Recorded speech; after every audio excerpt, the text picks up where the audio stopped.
ছাপ্পান্ন ধর্মনগর বিধানসভার উপনির্বাচনে এবার আপনি সিপিএম মনোনীত প্রার্থী হিসাবে আপনি প্রতিদ্বন্দ্বিতা করছেন, তো কি বলবেন জয় নিয়ে?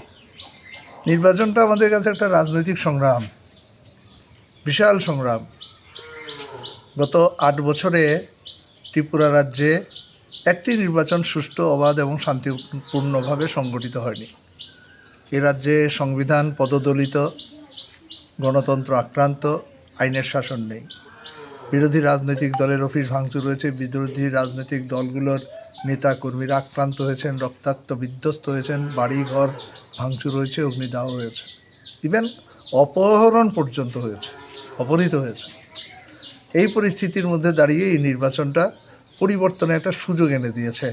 মানুষ পরিবর্তন চাইছেন, মানুষের কাছে গেলে মানুষ জানতে চাইছে আমরা কি পেয়েছি গত 8 বছরে, কেন বিজেপিকে ভোট দেব, আমরা তো ভালো নেই, আমাদের হাতে কাজ নেই, আমরা মজুরি পাচ্ছি না, যে সমস্ত ন্যূনতম সুযোগ সুবিধাগুলো আমরা বামফ্রন্ট সরকারের সময় আমরা পেয়েছি সেই সুযোগ থেকেও আজকে বঞ্চিত। আর সর্বোপরি আমাদের শান্তি নেই, ঘর থেকে বেরোতে পারি না, বামপন্থী নেতাকর্মীদের বাড়িতে আমন্ত্রণ জানাতে পারি না, রোগে শোগে তাদের কাছে যেতে পারি না, একটা ভয়ঙ্কর পরিস্থিতি।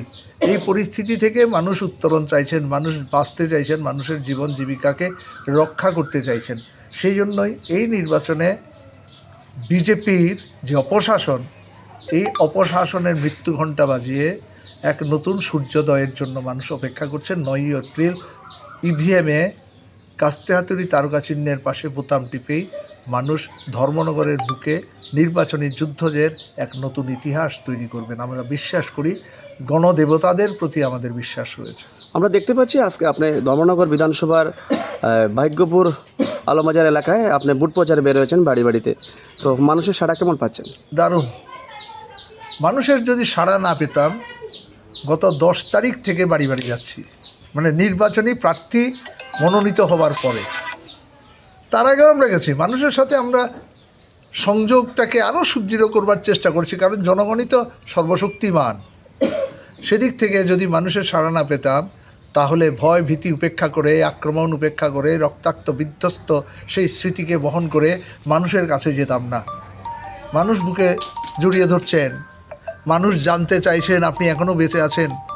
বিজেপি জোট শাসনে আপনি বারবার আক্রান্ত হয়েছেন, বিধ্বস্ত হয়েছেন, রক্তাক্ত হয়েছেন, মিথ্যা মামলায় আপনাকে জড়ানো হয়েছে, তারপরেও লাল ঝান্ডা ধরে এগিয়ে যাচ্ছেন এক নতুন সূর্যোদয়ের দিকে।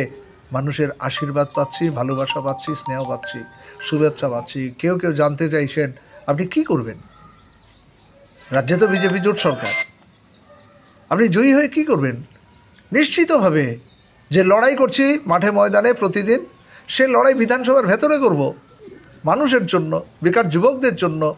শিক্ষার আঙ্গিনাকে কুলসিত করা হচ্ছে, অচল অবস্থা সৃষ্টি হয়েছে, বিদ্যালয়ে শিক্ষক নেই, পয়সা দিয়ে স্কুলে প্রবেশ করতে হচ্ছে। বাম শাসনে আমরা বিনা পয়সায় পড়ছি। আজকে শিক্ষায় ড্রপ আউটের সংখ্যা বেড়ে গেছে, বেকার যুবকদের হাতে শুধু হতাশা, হতাশা, ঋণের জ্বালায় বিধ্বস্ত হয়ে আত্মহত্যার পথ বেছে নিচ্ছেন বেকার যুবকরা, কৃষকরা।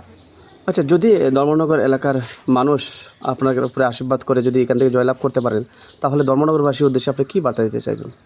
আমি তো বলবো, প্রথমে মানুষের শান্তিটা সবচেয়ে বড় শর্ত উন্নয়নের। আজকে মানুষের মনে শান্তি নেই। নির্বাচনী ভোট যুদ্ধে অনেকেই সক্রিয়ভাবে অংশ নিতে পারছেন না, কারণ নির্বাচনী সংগ্রামে অংশগ্রহণ করলে তারা আক্রান্ত হবেন। ভোটের দিন তাদেরকে চিহ্নিত করে ভোট কেন্দ্রে যেতে দেওয়া হবে না। মানুষ অশান্তির সাগরে ডুবে আছে বিজেপি জোট শাসনে। আমরা সেই মানুষগুলোকে মুক্ত করব, গণতন্ত্র ফিরিয়ে আনব। আইনের শাসন নেই। গত 26শে নভেম্বর ধর্মনগরের রাজনীতির ইতিহাসে যে রক্তাক্ত বিধ্বস্ত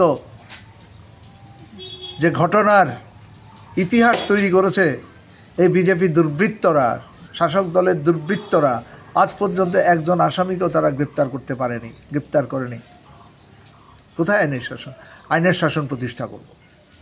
আচ্ছা, আমরা একটা জিনিস আপনাকে বলতে চাচ্ছি যে আপনার অপর প্রতিদ্বন্দ্বী এবং ভারতীয় জনতা পার্টির হয়ে জহর চক্রবর্তী এখানে প্রতিদ্বন্দ্বিতা করছে এবং ভারতীয় জাতীয় কংগ্রেসের হয়ে চয়ন ভট্টাচার্য প্রতিদ্বন্দ্বিতা করছেন, তো কি মনে করছেন তারা থেকে কেমন মানে কেমন মার্জিনে আপনি ভোটে জয়লাভ করতে পারেন?